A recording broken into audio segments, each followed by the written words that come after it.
ज्ञानेश्वरी अध्याय 9वा राजविद्या राजगुह्य योग.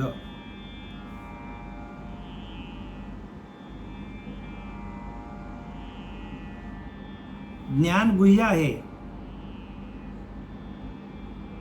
आणि या गुह्यातलं गुह्य ज्ञान कळण्यासाठी आपल्याला प्रत्येक जीवाला संतांची संगत धरावी लागतो आणि संतांच्या संगतीमध्ये भगवंताच्या स्वरूपाची प्राप्ती होते.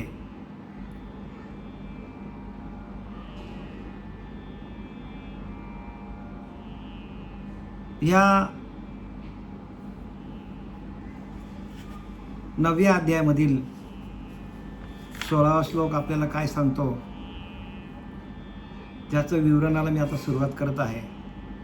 मागच्या वेळेला मी तुम्हाला सांगितलं मराठीतनं, अहम कर्तरहम यज्ञेह स्वादाहमहम औषधम मंत्रोहममे वाज्यम महमग्निरहम तु हुतम.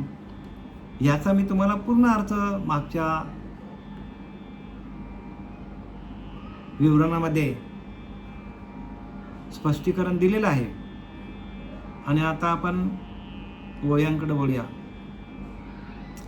तोची जाणीवेचा जरी उदय होये तरी मुद्दल वेदू मीचे आहे आणि तो विधानाते जया वियो तो क्रतुही मीची. बघा काय सांगतात, तोची जाणीवेचा जरी उदय होय तरी मुद्दल वेदू मीची आहे आणि तो विधानाते जरी विये तो क्रतुही मीची आहे. भगवंत म्हणतो सगळीकडे मीच भरलेला आहे आणि म्हणून आकाशात पतितोयम यथा गच्छति सागरम सर्वदेव नमस्कारम केशवम प्रति गच्छति. जसा आकाशातला पाऊस कुठेही पडला तरी तो जाऊन कुठे भेटतो तर समुद्राला भेटतो. तसं आपण कोणत्याही देवाला कोणत्याही देशाला दगडाला जरी नमस्कार केला आपण तरी तो भगवंतालाच जाऊन भेटतो, कारण सगळीकडे भगवंतच भरलेला आहे. भगवंत कुठे आहे? सगळीकडे. अर्जुना मी नसे ऐसे कवन उठाव असे परी प्राणियाचे दैव कैसे माते न देखती. भगवंताला कळकळ लागली, मी तर सगळीकडेच आहे, परी प्राणियाचे दैव कैसे. माणसाला प्राणी म्हटलंय देवाने. बघा, मातेनं देखती, मीच त्यांना दिसत नाही, मी सगळीकडे भरलेला आहे. अगदी जळी स्थळी काष्टी हृदय पाशाने सगळीकडे मीच आहे. मागच्या एका श्लोकामध्ये ज्ञानोबा सांगतात का जे मिया दिसलेली प्रकृती होय चराचराची या संभूती म्हणून मी हेतू ये उपपत्ती घडे या. का मिया दिसलेली प्रकृती होय चराचराची या संभूती म्हणून मी हेतू ये उपपत्ती घडे या. मिया दिसलेल्या प्रकृतीतल्या जेवढ्या गोष्टी आहेत आपल्याला दिसतात वस्तू, त्या प्रत्येक वस्तूला माझा अधिष्ठान आहे. दगडाला माझं अधिष्ठान आहे, पांचा भूतानं माझं अधिष्ठान आहे. आपण जे धान्य खातो त्याला पण भगवंत म्हणतो माझाच अधिष्ठान आहे. मला सांगा, आपण जे काय डाळ भात भाजी जे काय खातो ते काय असंच उगवतो का? मला सांगा. त्या प्रत्येक जे काय आपण भाजी खातो, जे काय आपण वस्तू खातो, आपल्या खाण्याच्या वस्तू, त्या प्रत्येक वस्तूला निर्माण करणारा भगवंत आहे. त्याच्यामध्ये तो राहून आपल्याला काय करतो, आपलं प्रत्येक जीवाचा जडण पोषण करणारा भगवंत प्रत्येक वस्तूमध्ये आहे. आणि म्हणून आपण प्रत्येक वस्तू खाताना भगवंताच्या नामस्मरणातच खायला पाहिजे. भगवंताच्या नामस्मरणाशिवाय आपण जर वस्तू खाल्ली तर मग आपल्याला जे आपण खाऊ त्याच्यामध्ये भगवंताचा सहवास आहे. म्हणून असंच अन्न आपण खायला पाहिजे की जे अन्न खाताना आपल्याला, आपण जसं उपवास सोडवतो बघा, ओम प्राणाय सोम अपानाय सोम समानाय सोम उदानाय सोम ओम ब्रह्मणास्म ब्रह्मणास, म्हणजे आपण काय करतो, आपल्या पंचप्राणांना आपण काय करतो, यज्ञ आहे तो एक प्रकारचा. जेवण म्हणजे यज्ञ आहे.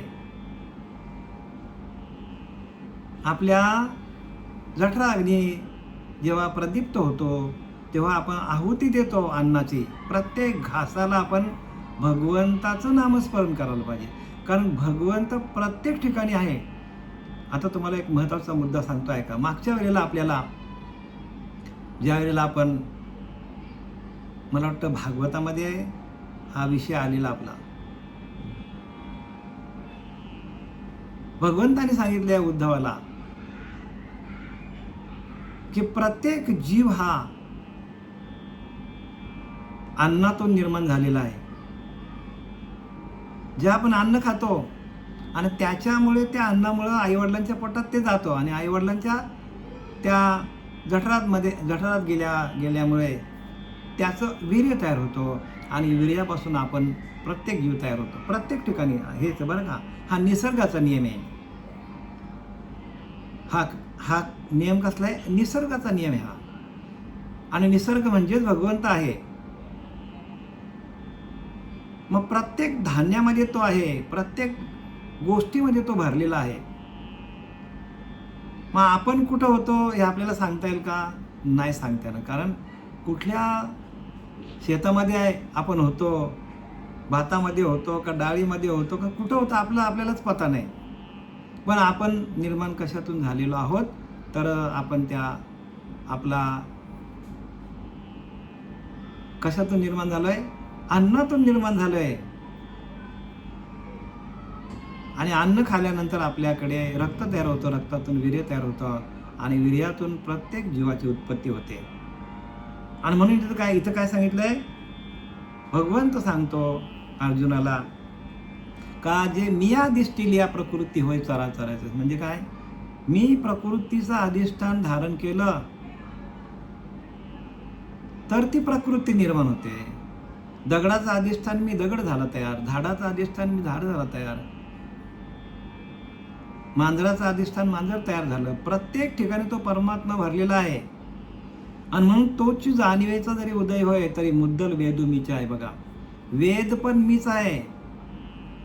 जे काय यजुर्वेद, अथर्ववेद, सामवेद, जे काय वेद आपले आहेत त्या वेदांना पण वेद पण कोणी तयार केलं आहे, भगवंताने तयार केलेला आहे. बघा तुम्ही शेवटीला जेव्हा जाल ज्ञानेश्वरीमध्ये, तेव्हा शेवटीला भगवंताने सांगितलेलं आहे की माझ्या घोरण्यातून वेद निर्माण झालेले आहेत, श्वासातून भगवंताच्या वेद निर्माण झालेले आहेत.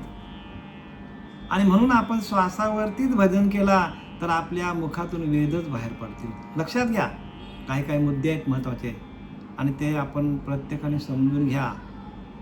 कारण भजनाशिवाय दुसरा पर्याय मार्ग नाही. जोपर्यंत भजन आपल्या हातात येत नाही आणि भगवंताची कृपा होत नाही, एखाद्याने खूप इच्छा केली,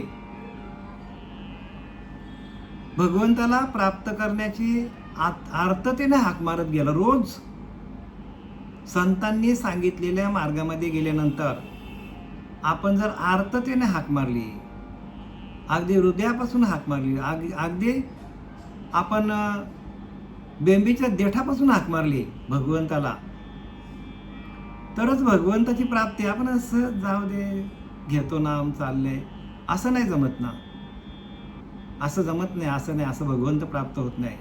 भगवंताच्या प्राप्तीसाठी आपण अगदी नाभी कमलापासून आपण हाक मारली पाहिजे भगवंताला.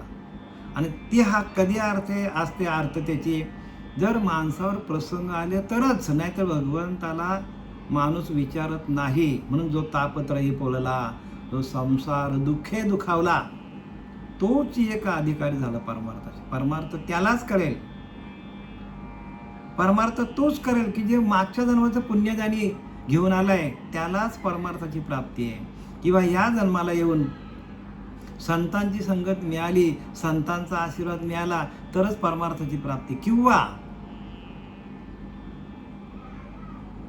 एखाद्यावर मोठा संकट आला, मोठी आपत्ती आली, मोठा रोग झाला एखाद्या माणसाला आणि त्याने भगवंताला हाक मारली तरच परमार्थाची प्राप्ती. बघा 3 मार्गाने परमार्थ आहेत, त्याच्याशिवाय चौथा मार्ग नाही आहे. एक तर पूर्वजन्मीचं सुकृत पाहिजे, लगेच परमार्थ भेटेल. एक तर तसा श्रीगुरु आपल्या जीवनात आला, नाम देणारा बरं का, नाम संकीर्तन लिहिले का नाही, साधन पाय सोपे जळतील पापे. एका जन्माची का, कित्येक जन्माची पाप जळून जातात. मग नाम संकीर्तन आणि ती भगवंताची हाक जर आपण आर्ततेने आपण मारली आणि भगवंताला आपल्याला, आपण ज्या पायरीवर आहोत त्या पायरीवर भगवंताला येऊन आपल्याला प्रत्यक्ष भगवंताला इच्छा झाली, या साधकाच्या हृदयामध्ये आपण जाऊन बसूया तरच प्राप्ती होते. लक्षात घ्या. असं आपण किती पण प्रयत्न केले तरी भगवंताची प्राप्ती होत नाही.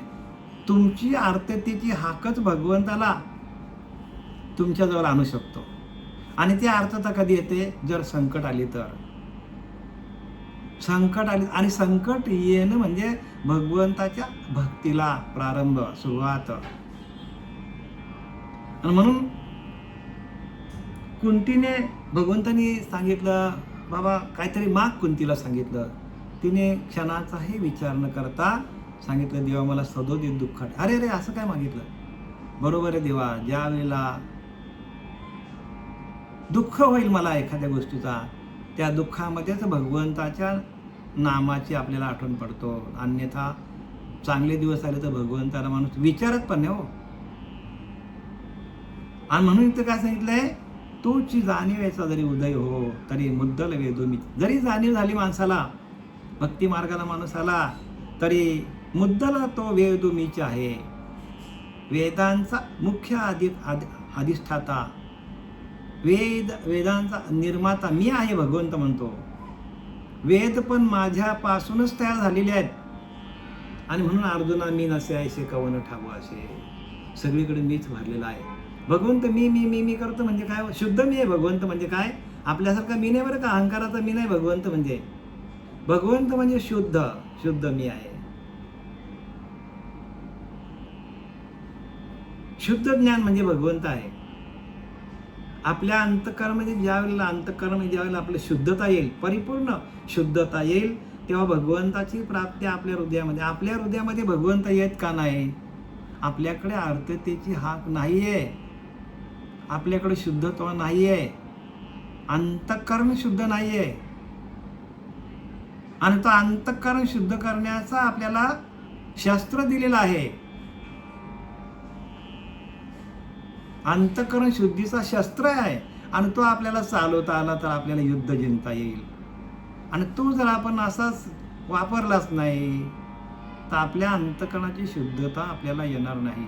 आणि जोपर्यंत अंतःकरणाची शुद्धता नाही तोपर्यंत भगवंताची प्राप्ती अजिबातच होणार नाही.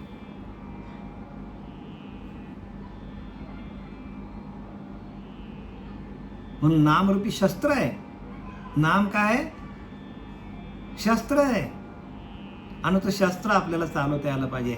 आणि तो शस्त्र कसा चालवायचा आणि युद्ध कसा जिंकायचा हे सांगणारे सच्चिदानंद सद्गुरू श्रीपाद बाबा, रामदास बाबा, नारायण बाबा, नाना बाबा, आपले पांडुरंग दिवेकर बाबा, हे प्रत्यक्ष अवताराला आले आणि त्यांनी आपल्याला ते ज्ञान दिलं. ते शस्त्र आहे, ते शस्त्र चालवता यायला पाहिजे तरच आपण लढाई जिंकू. नाहीतर आपण बघा अजूनपर्यंत काही लोकांचा अजून मांसाहार सुटत नाही. विचार करा. म्हणजे आपण आपलं अंतःकरण मलिन आहे कसं कळेल आपल्याला? आणि जिथं पाणी गढूळ आहे तिथं त्या पाण्याच्या आतमध्ये तळाला काय आपल्याला कळत नाही. आणि ज्या वेळेला पाणी, तो गढूळ पाणी ज्या वेळेला स्वच्छ होईल, नाम हे तुरटीसारखं काम करतं. जसं किती पण गढूळ पाणी असला आणि तुरटी फिरवली सगळी घाण जाऊन खाली बसते, तसं नाम काय करतो, आपला अंतःकरणावर आलेली अनेक जन्माची मलिनता, अनेक जन्माचं पाप, थोडक्यात डायरेक्ट म्हटलं तर पाप, कित्येक जन्माचं पाप आपल्या अंतःकरणामध्ये आहे. आणि ते पाप घालविण्याचं एकमेव साधन जर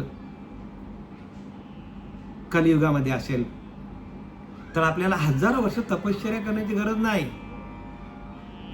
आपल्याच पंथातले बघा मूळ पुरुष घ्या, कितीतरी वर्ष, हजारो वर्ष तपश्चर्या केलेले आहेत आणि आपल्याला घरात बसून आपल्या हातात दिलेला आहे. परमार्थ आपल्या हातात दिलेला आहे, पण आपल्याला तो साधता येत नाही. का साधता येत नाही? तर आपल्याला सहज मिळाले त्याची किंमत नाही. सहज मिळाले आपल्याला, म्हणून साधू संत एकांती बैसले, सर्व सिद्धांत शोधिले आणि ज्ञानदृष्टीने अवलोकिले. ते हे नाम श्रीहरीचे. बघा, श्रीहरीचं नाम येते, म्हणून सकळांशी येथे आहे अधिकार. कलियुगी उद्धार हरीच्या नामातूनच उद्धार होणार आहे. मंत्रतंत्र उपदेशिते ते गुरु आहे ते, परंतु ते नव्हे सद्गुरु मोक्षदाते. आपल्याला ते मोक्षाला घेऊन जाणार नाही. भगवंत सांगतो उद्धवाला, मंत्र तंत्र उपदेशिते, घरोघरी गुरु आहेत ते, पण शिष्यात सद्वास्तू मेलविते. सद्गुरु त्या ते श्रीकृष्ण मानी. म्हणजे शिष्याचा जीव शिवाचा ऐक्य करून देतात त्यालाच सद्गुरू म्हणा. जे जीव शिवाचा ऐक्य करून देत नाही ते कोणीच नाही आपले. जर त्यांच्या नादी आपण लागलो तर आपलं आयुष्य निघून जाईल आणि अंतकाली आपल्याला हात झाडीत जावे लागे. बाप्पा, आपल्या हाताला काही येणार नाही. जन्ममरणाचा फेरा चुकणार नाही. जन्ममरणाचा फेरा चुकवण्यासाठी भक्ती आहे, या देवतांची पूजा करण्यासाठी नाही. पूजा करणं सोपं आहे, कशाला त्याला गुरु पाहिजे हो? जा मंदिरात करा पूजा, देवाऱ्यातले देव आहेत करा पूजा. मग गुरु कशासाठी करायचा? तर आतमध्ये जे काय वर्म दडलेलं आपल्या आतमध्ये, ते वर्म आपल्याला समजून घ्यायला लागेल. आणि ते वर्म समजण्यासाठी श्रीराम देखील वसिष्ठांना शरण गेले. कृष्ण परमात्मा देखील संदीपानांना शरण गेले. मग तुमची आमची काय विसात हो? ज्यांना आपण देव मानतो ते देखील गुरुंना शरण गेले. आणि तेवढ्या तोडीचा गुरु आपल्याला मिळाला तरच, अन्यथा आपण असं जरा बाजारू लोकांना आपण गुरु म्हणून मानलं तर मग आपलं आयुष्य निघून जाईल आणि शेवटीला 84 बरं का धक्का बसेल नंतर 84, आणि तेव्हा आपल्या हातात काही नसणार. म्हणून करा काय ते आता करा. आलिया घडे आपली साधा, ताबडतोब बरं का, वेळ नका लावू. कारण नाही देहाचा भरोसा, निघून चालली वैसा, कोण काल येईल कैसा कोण जाणे, जैसे पक्षी दाही दिशा उडून जाते.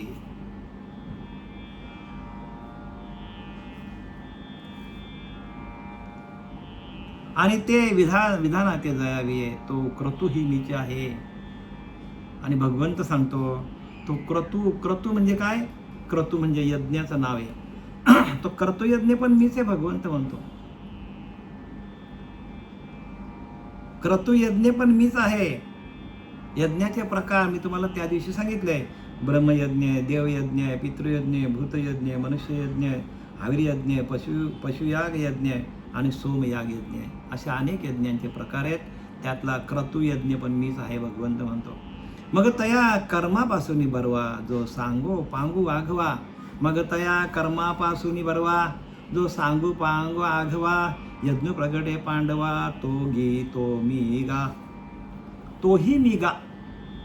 मग तया कर्मापासून बरवा, जो सांगू पांगू आघवा. यज्ञ प्रगटे पांडवा, तोही मी गा.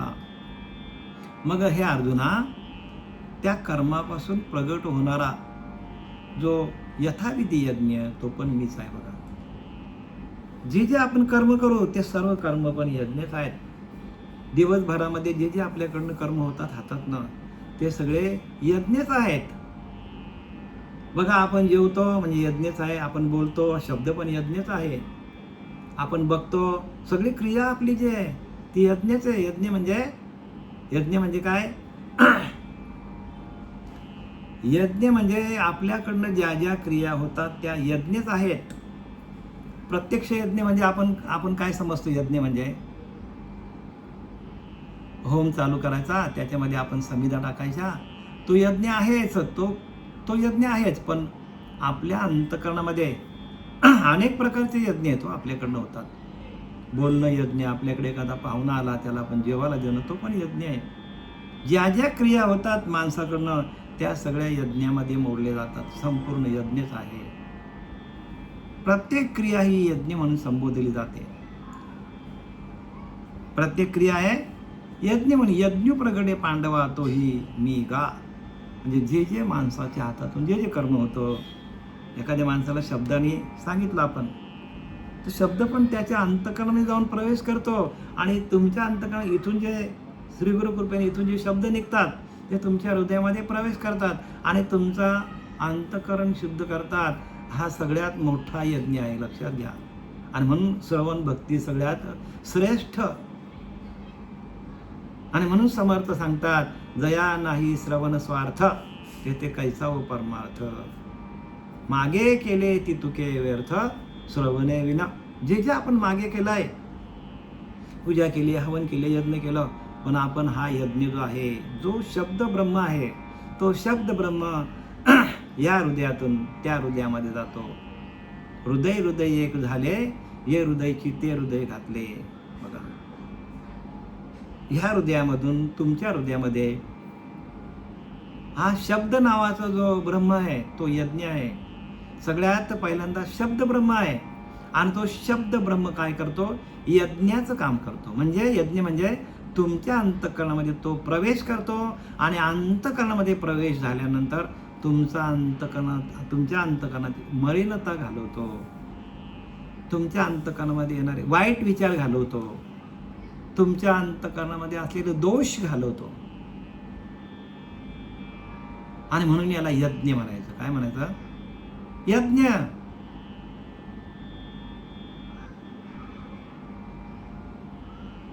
आणि असा यज्ञ आपल्या आतमध्ये अखंड चालू आहे, पण आपल्याला त्याचीच जाणीव नाही. त्याचीच जाणीव नाही हो माणसाला. आणि त्यासाठी अभ्यास पाहिजे. आणि म्हणून ओवी काय सांगतात? अभ्यास योग युक्तेन यजंतो मामुपासते, एकत्वेन पृथक्त्वेन बहुधा विश्वतो मुखम. 15वा श्लोक आपल्याला तेच सांगतो. आणि तेच पुढे बरं का, एकामेकामध्ये श्लोक जे आहेत ते एकामेकामध्ये काय झालेले आहेत? एक श्लोक दुसऱ्यामध्ये, दुसरा श्लोक, असं एकामेकाला धरून आहेत. जसे एखादी आपण भिंत कशी रचत जातो, इमारत, ही इमारत आहे, ही भक्ती मार्गाची इमारत आहे. जसे आपण वीट रचत जातो, एका विटेवर दुसरी तिसरी, तशी ही प्रत्येक श्लोक हा मागचा आधार घेऊन पुढे आलेला आहे. म्हणून ज्ञान यज्ञेन चाप्यन्य यजंतो मामुपासते. ज्ञान यज्ञ आहे. म्हणून संसार ऐसा दारुण, जो भेटला असे हरुसीनो, तो ज्ञानदानू सकरुणू भजिजे गुरु. बघा, संसार ऐसा दारुणू, जो भेटला असे हरुसीनो, तो ज्ञानदानू सकरुणू भजिजे गुरु. ज्ञानोबरा 17व्या अध्यायामध्ये सांगतात, संसार दारुण आहे. हे ना, संसाराला आपल्याला, संसार म्हणजे हो जन्माला येणं आणि मरणं, हा भवरोग लागलेला आपल्याला. आणि तो त्यातून आपल्याला मुक्त व्हायचा आहे. आपण मुक्तच आहोत. प्रत्येक माणूस हा मुक्तच आहे. पण तो ह्या जन्मवण्याच्या फेऱ्यामध्ये का अडकतो? कारण त्याच्याकडं भगवंताचं भजन, ओरिजिनल भजन नाही, जे आधी अनादी काळापासून आले ते पाहिजे हो. आधी अनादी काळापासून जे भजन चालत आलेलं आहे तेच भजन पाहिजे. बाकी लोकांनी तयार केले स्वतःचं. मनोमार्गे गेला तो तेथेची मुकला आलेलं की नाही. स्वतःचं भजन भरपूर तयार केलं लोकांनी. आणि सगळीकडे काय झालेलं आहे? बाजार मांडलेला आहे. देवांचा बाजार भरला, शास्त्राचा गलबला झाला. लोक कामनेच्या व्रताला झोंबून पडते. कामना केली आणि पूर्ण झाली. लगेच माणूस काय करतो, पूजा घालतो, काय घालतो, लोकांना जेवायला वगैरे. झालं का? कामनेचा, कामना कामिक भक्ती करतात. कामनेची भक्ती इच्छिती धनसंपत्ती, तयांच्या चित्ती बोध कायचा. बोध नाही होत त्याच्याने. बोध व्हायला पाहिजे. बोध म्हणजे काय? की आपणच परब्रह्म आहोत आणि आपण परब्रह्म आहोत. मग आपल्या आतमध्ये असलेले त्या अंतरात्म्याचं भजन कसं करायचं, हे हा महत्त्वाचा मुद्दा आहे. आणि हा मुद्दा कोणी लक्षात घेत नाही. लोक चालली ह्या देवलात जा, त्या देवलात जा. सगळीकडे जरी तोच भरलेला असला भगवंता, सगळीकडे तोच आहे. लिहिलं की नाही, तरी सर्वत्र मीच आहे, परी कौनिके उपासीला नव्हे. एथ एके जाणणे नवीन ठाये अप्राप्तासे. सगळीकडं भजन चालू आहे तुमचा. भगवंत सगळीकडं आहे. भगवंत म्हणतो, मी अर्जुनाला सांगतो, मी सगळीकडे मीच भरलेला आहे. कोणाची उपासना चालू नाही? प्रत्येकाची उपासना चालू आहे. परी कौनिके उपासीला नव्हे. कोणाची उपासना चालू नाही? सगळ्यांची चालू आहे. कुत्र्याची चालू आहे, मांजराची चालू आहे, झाडाची चालू आहे, मुंगीची चालू आहे, अगदी उंदरापासून इंद्रापर्यंत हे सगळीकडे एकच तत्व भरलेलं आहे. आणि त्याचीच आपल्याला ओळख नाही. ती ओळख करून देण्यासाठी शास्त्र आहेत, ती ओळख करून देण्यासाठी गुरु आहेत. आणि तेवढा मुद्दा आपण सोडला तर आपल्याकडे सगळं अज्ञान आहे. म्हणून भजनातूनच प्रत्येक संत भजनानंदामध्ये जाऊनच ते काय झालेले आहेत, ज्ञानी झालेले आहेत. आणि ज्यांच्याकडे ओरिजिनल भजन नाही, आपलं कुठलं तरी डुप्लिकेट आणतात आणि ते देतात चिटकून शिष्याना. म्हणजे आम्ही बी काय, आम्ही पण गेलो कामातून, तुम्ही पण जा, काय सांगतात.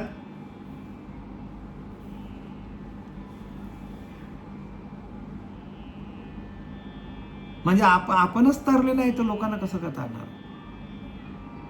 आपणच नाही तरलो तर लोकांना कसं तारणार आपण? म्हणून तरलेच तरतील हा भरोसा. आणि नामधारकाचा ठसावं. नामधारक पाहिजे. नामधारकाला किंमत आहे. नामधारकालाच किंमत आहे.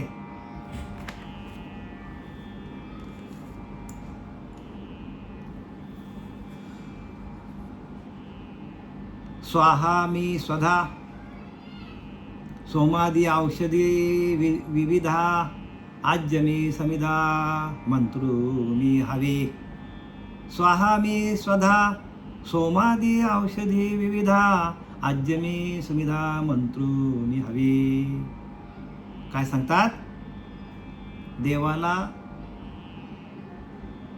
हवी देण्याचा मंत्र पण मीच आहे. भगवंत म्हणतो मंत्र पण मीच आहे. सगळा भगवंतच आहे बरं का. सगळीकडे भगवंत आहे.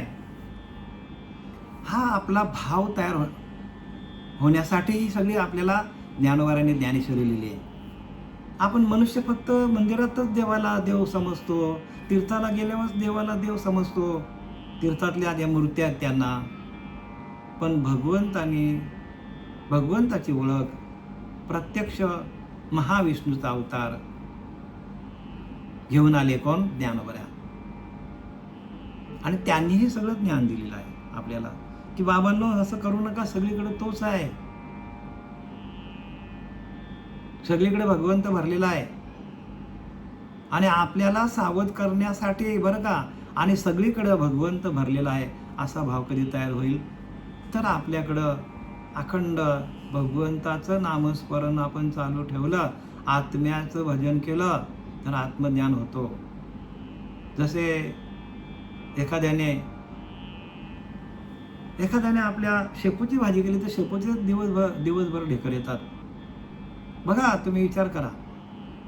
शेपूची भाजी खाली तर दिवसभर शेपूचेच ढेकर, मेथीची खाली तर मेथीचेच ढेकर येणार, कांदा खाला तर कांद्याचाच वास येणार हो. तसं आपण आत्म्याचं भजन केलं तर आत्म्याचेच विचार आपल्याकडे असतात. आणि आपण आत्म्याचा विचार करत नाही. सगळे आपण 33 कोटी देवांची पूजा करत बसलेलो आहोत. पण त्यांनी सांगितलं आकाशात पतितो तोयम यथा गतिति सागरम सर्वदेव नमस्कारम. एका आत्मस्वरूपाकडे, एक आत्मतत्वाकडे यायला पाहिजे. आणि ती जोपर्यंत येत नाही तोपर्यंत भक्ती आपली फलद्रूप होत नाही. भक्ती फलद्रूप व्हायची असेल तर आपल्याला प्रत्यक्ष आपण त्या व्यापक तत्वाशी, आपण त्या आत्मतत्वाशी, आपण आपल्या आत्मस्वरूपाशी एकरूप झालो तरच आपल्याला त्याची अनुभूती येईल. आपल्यालाच अनुभव आले नाही आणि आपण लोकांना काय चाललंय, लोकांना शिकवत चाललोय. फार चुकीचं काम करतो आपण. आपणच तरलो नाही तर लोकांना कसं काय आपण तारू. स्वाहा मी स्वधा सोमादी औषधी विविधा आज्य मी समिधा मंत्र मी हवी. सगळीकडे मीच आहे बघा. काय सांगतात की त्या हवन का जो काही यज्ञ चालू आहे त्या यज्ञातला मंत्र पण मी आहे.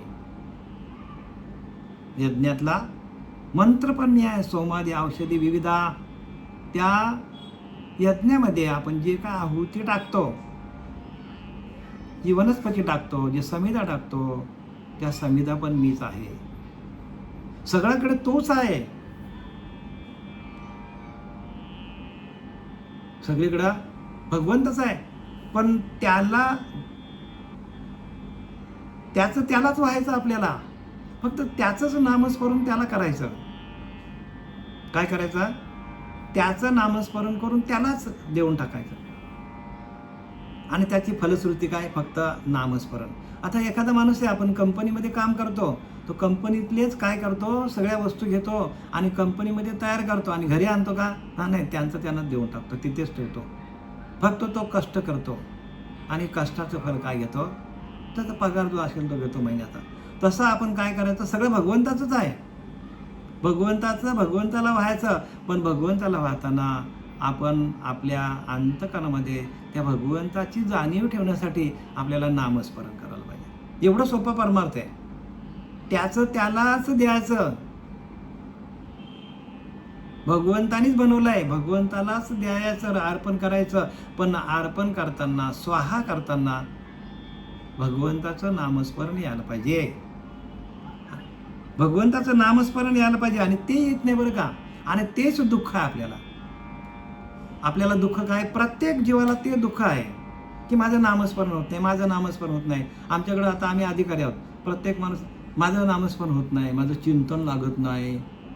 मग आता याला कारण काय? याला कारण तुमचं तुम्ही शोधाचा सिंहावलोकन करा. आपण जंगलातून चाललोय, पाठीमागे आपलं लक्ष पाहिजे, सगळ्या बाजूला लक्ष पाहिजे. तर घनदाट जंगलातून आपण चाललोय आणि एखादा सिंह आला तर आपला फडशा पाडून टाकेल. तसे हे विषय आहेत आपले. आपल्याकडनं नामस्मरण गेला तर आपला फडशा पाडणारे आपले विषय आहेत.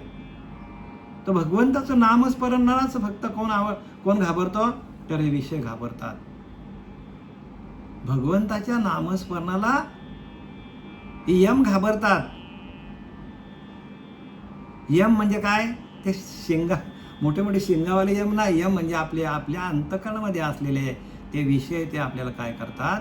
आपल्याला विषयच आपल्याला अधोगतीला घेऊन जातात. आणि म्हणून संतांनी लिहिले, विषय तो त्यांचा झाला नारायण. बघा, विषय होते, त्या जागेवर नारायण तयार झाला. बोलताना, उठताना. म्हणून काय तुकोबाला सांगतात की नाही, बोलावा विठ्ठल, पाहावा विठ्ठल, करावा विठ्ठल जीवे भावे. म्हणजे तो विठ्ठल विठ्ठल विठ्ठल विठ्ठलच आपल्याला म्हणता यायला पाहिजे. विठ्ठल जरी स्थली भरला, इडता ठाव नाही तयाला. सगळीकडे तोच भरलेला आहे. सगळ्या संतांनी आपल्याला शिकवण दिलेली आहे. पण आपण शिकत नाही का? तर आपलं लक्ष नाही, आपल्याकडे नामस्मरण होत नाही, आपल्या अंतःकरणाची मलिनता जात नाही. आणि मलिनता जाण्यासाठी आपल्याला हा नाम दिलेला आहे. देवाच्या प्राप्तीसाठी नाम नाही आहे बरं का. लक्षात घ्या परत. आपलं अंतःकरण स्वच्छ होण्यासाठी नाम. आता हे कसं आहे, तर नाम त्या त्रुटीचं काम करतं. जसे आपण ते पाण्यावरती फिरवले, त्रुटीचा खडा असतो बघा, तो फिरवला आपण तर लगेच काय होतं, तसा नाम हे काय करतो, त्रुटीसारखं काम करतो. आपलं अंतःकरण मलिन झालेला अंतःकरण, अनेक जन्मामध्ये मलिनता आलेली आहे. आणि ती मलिनता घालवण्यासाठी नाम आहे.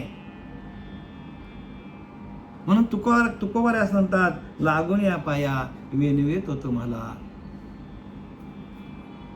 करे टाली म्हणामुखी नाम, विठ्ठल विठ्ठल म्हणा वेला, हा सुख सोहळा स्वर्गी नाही. हा स्वर्गात नाही म्हणतो, स्वर्गात नाहीये, परत तुम्हाला भूतलावर यावं लागेल. अंतःकरणची शुद्धता ह्याच भूतलावर, ह्या मृत्यू लोकामध्येच आहे, बाकी कुठे नाही. मृत्यू लोकामध्ये येऊन आपल्याला त्या हरिनामाचा चिंतन करत करत करत त्या हरिनामामध्ये आपल्याला विलीन व्हायचं आहे. त्या हरिनामामध्ये विलीन व्हायचा, देवाकडे नाही बरं का. देव, हरिनाम हाच देव आहे, लक्षात घ्या. तैसे ओम हे स्मरे स्मरो तेथोची प्राणपुरे, प्रणवान तिवरे पूर्ण घनजय. म्हणून प्रणवी एक नाम, ते एकाक्षर ब्रह्म जाण, ते माझे स्वरूप बघा, ते माझे स्वरूप आणि तेच माझं स्वरूप आहे. म्हणजे ओंकार हेच आपलं स्वरूप आहे. ओंकार स्वरूपा सद्गुरु समर्था, अनाथांच्या नाथा तुझ नमो, तुझ नमो, तुझ नमो, तुझ नमो, तुझ नमो. कोणाला वंदन केला? आपल्याच स्वरूपाला. आपला स्वरूप ओंकार स्वरूप हाच आपला स्वरूप आहे. म्हणून प्रणव एक नाम, ते एकाक्षर ब्रह्म जाण, ही अनुभूती आहे ना.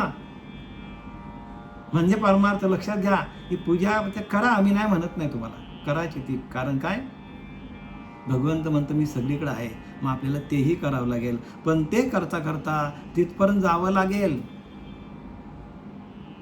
सगळीकडे तरी भगवंत असला तरी भगवंताचं नाम आपल्या मुखामध्ये यायला पाहिजे. आणि ते मुखामध्ये येण्यासाठी आपण व्यापकतेला, आपली पूजा, आपले विचार, आपलं मन, आपलं अंतःकरण, आपलं चित्त व्यापक होण्यासाठी हे सगळे शास्त्र लिहिलेले आहेत. आणि एकदा का तुम्ही व्यापक झाले तर मग जसा मिठाचा खडा आहे, आपण मिठाचा खडा आलाय कुठनं? समुद्रातून. जर आपण त्याला समुद्रात टाकला तो सापडेल का? तसा आपण ज्या ओंकार तत्वातून आलोय त्या ओंकार तत्वामध्ये गेलो तरच आपल्याला जन्म मरणाचा फेरा चुकवता येईल. कारण जिथून आलोय तिथं जायला पाहिजे. ते जाण्यासाठी सगळे बरं का, ज्या आत्मतत्वातून आपण आलोय त्या आत्मतत्वामध्ये आपल्याला परत जाता यायला पाहिजे.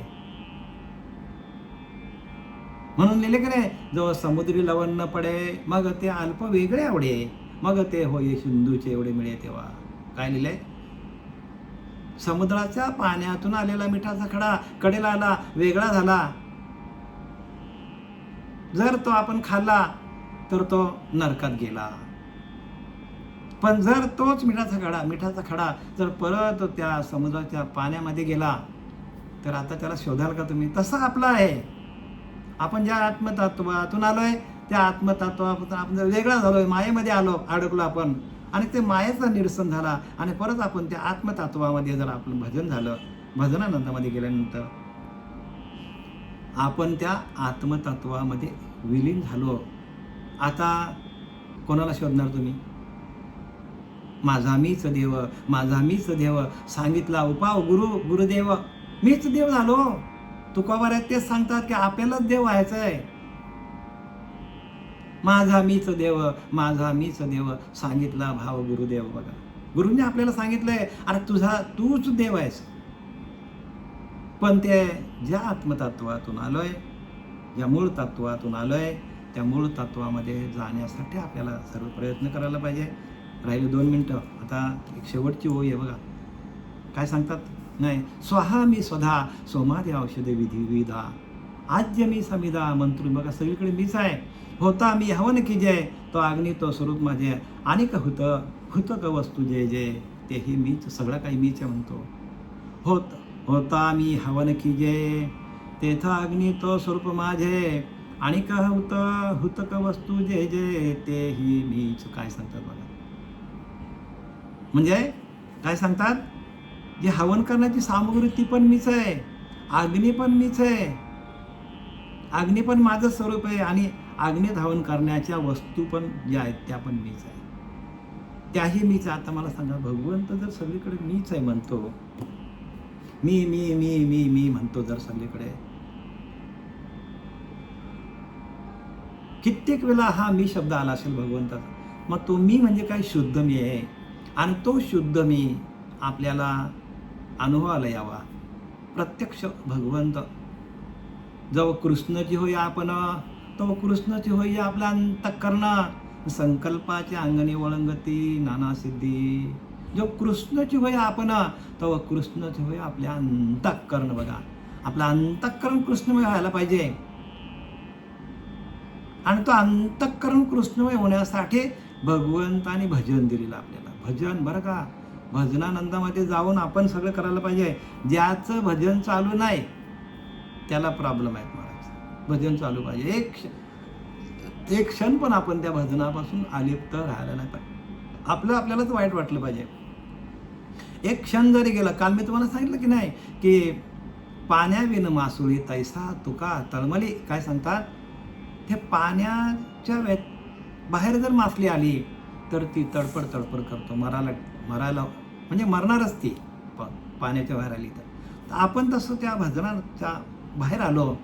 भजन आपलं जरा जरी चुकलं, जे दिलेलं नाम आहे ते जरा जरी चुकलं तर आपल्याला तसं व्हायला पाहिजे की आता अरे बापरे, आपलं आता आपण मरणार.